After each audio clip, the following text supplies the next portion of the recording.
చాలా వేదంతో చెబుతున్నా. మీ బతుకులు నేను స్పష్టంగా ప్రార్థనలో వ్యక్తిగతంగా దేవుని ఎదుట నిలబడిన వ్యక్తిగా చెబుతున్నాను. ఆ పరిస్థితులు మీ జీవితాలకు ఆశీర్వాదం కాదు. నీ కన్ను నువ్వే పొడుచుకుంటున్నావు, జాగ్రత్త. నీ గొంత నువ్వే తవ్వుకుంటున్నావు, జాగ్రత్త. దానికి ఎవడు బాధ్యుడు కాడు.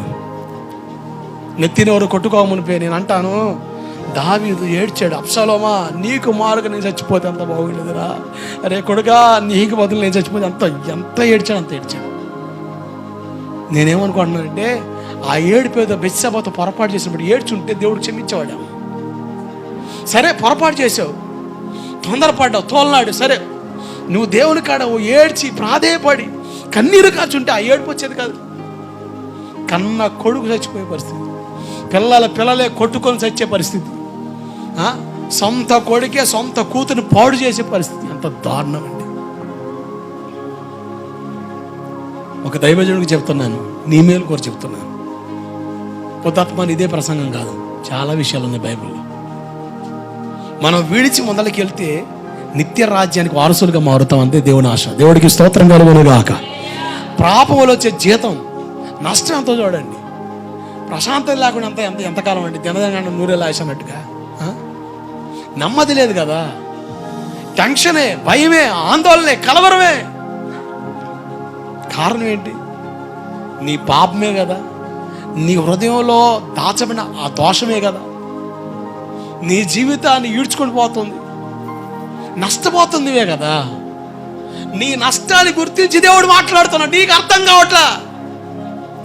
ఒరే బాబు, అమ్మా, నీ నష్టం ఎంతో, అది ఎంత ప్రమాదం ఉందో దేవుడు గుర్తించి మాట్లాడుతుంటే నువ్వు సింపుల్గా తీసేసుకున్నావు.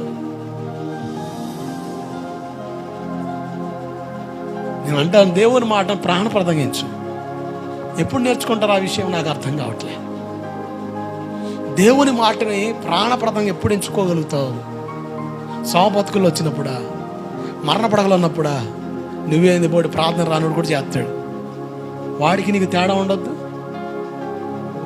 ఇన్ని సంవత్సరాల భక్తి చేస్తున్న మన జీవితంలో మార్పులు రావాలి కదా, వ్యక్తిగత పరిస్థితులు మార్చబడాలి కదా. బైబిల్లో రాయబడిన మాట ఏంటంటే కాలగతులు మార్చేస్తాం మన పాపం. అందుకనే ఈ 2 సంవత్సరాల్లో చాలా మార్పులు వచ్చినాయి వాతావరణంలో. భలే విచిత్రం అండి. వర్షం పడితే అసలు చలికాలం అన్నట్టుగా కంప్లీట్గా కూల్ అయిపోతుంది. ఆ రోజు వాన తగ్గి ఎండేసిందా, పిచ్చ ఎండ, అసలు పచ్చి వేసవకాలం మే నెలను తలపిస్తుంది. భలే విచిత్రం. వాతావరణం కూడా మారిపోయింది. కారణం ఏమంటావు? సిద్ధాంతం చూపించకూడదు. దేనికి? భూమికి జాతకం చెప్పమనకూడదు. ఒక తాగుబోతుడు ఒక జ్యోతిష్యుడు ఫోన్ చేశాడు. మంచి హ్యాపీనెస్లో లారీ కొన్నాడు మనిషి, ఫ్రెండ్స్తో ఫుల్గా పార్టీ చేసుకొని జ్యోతిష్యుడు ఫోన్ చేశాడు. సార్, నాకు మీరు జాతకం చెప్పాలి, జ్యోతిష్కం చెప్పాలి, సిద్ధాంతం చెప్పాలి, వాస్తు చెప్పాలన్నాడట. దేనికి అంటే లారీకి అన్నాడట. లారీకి ఎవడరా వాస్తు చెప్పేది? పనికి మాలోడా, యూజ్లెస్ ఫెలో, లారీకి ఎవడరా చెప్పేది? సార్ వస్తువు సార్ ఇంటికి చెప్తున్నారుగా, ఆ వస్తువు ఏడు ఉండాలన్నారు, ఇది అక్కడ ఉండమన్నారు కనుక నా లారీ ఇటు పోవాలా, తూర్పుకు పోవాలా, పడమరకు పోవాలా, ఉత్తరం పోవాలి, చెప్పాయా, డబ్బులు బాగా సంపాదించాలి నేను. రే మైండ్ తక్కువడా రే, లారీకి ఎవడు చెప్పాడు అని మరి ఇంటికి చెబుతున్నావంటే? ఇల్లు ఒక చోట ఉండేది కదా, ఒక చోట ఉండే వస్తువుకైతే, నిలకడగుండే వస్తువుకైతే మేము వాస్తు చెబుతాం, ఇటోటు కదలాడే వస్తువు వాస్తు చెప్పనన్నాడు. అది అట్టగా మరి నీకు సంగతి చదువుకున్నావు నువ్వు అన్నాడు అట్ట. నేను చదువుకున్నాను అన్నాడు వీడు. మరి నేను కూడా చదువుకొని చెప్పమంటావా అన్నాడు. చెప్పు. నీకు వాడు తెలుసా, భూమి తన చుట్టూ తాను తిరుగుతూ సూర్యుని చుట్టూ మరి తిరిగే భూమికి నువ్వు అట చెప్తున్నారా అన్నాడు. టైకిమని ఫోన్ పెట్టేసాడు. భూమి తిరుగుతుంది లేదా? తన చుట్టూ తాను తిరుగుతా, మరి తిరిగే భూమికి నువ్వు అట చెప్పారు అలాగా టైకిమని ఫోన్ పెట్టేసాడు. అంతేగా, నో క్వశ్చన్స్. ఇక అంతే. ఇది పని చేయాలి. ఇది పని చేస్తే వస్తాయి ఆలోచనలు. ఇది పని చేయకపోతే తెక్కల పనులని చేసి అర్థం. దేవుడు ఏది చెప్పినా మంచిదేనండి. అది మనకు అర్థం కాకేగా జీవితాలు ఎట్లా చేసుకుంటుంది. దేవుని మాటకున్న విలువని వేస్తే నువ్వు ఖచ్చితంగా దీవెనకరంగా మార్చబడతావు. దేవునికి మహిమ కలుగును గాక. మన జీవితాలు మార్చబడతాయి. యారు చెబుతున్నా, తిరిగే భూమి ఇది తిరుగుతుంది లేదా? భూమి తాను చుట్టూ తాను తిరుగుతూ సూర్యుని చుట్టూ తిరుగుతూ.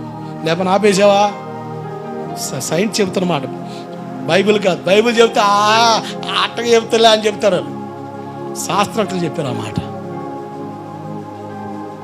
మరి అంటే నేను అంటాను, బలహీనమైన వాటిని ఎంచి దేవుని ఎదుట దోషులుగా మారిపోతున్నాం.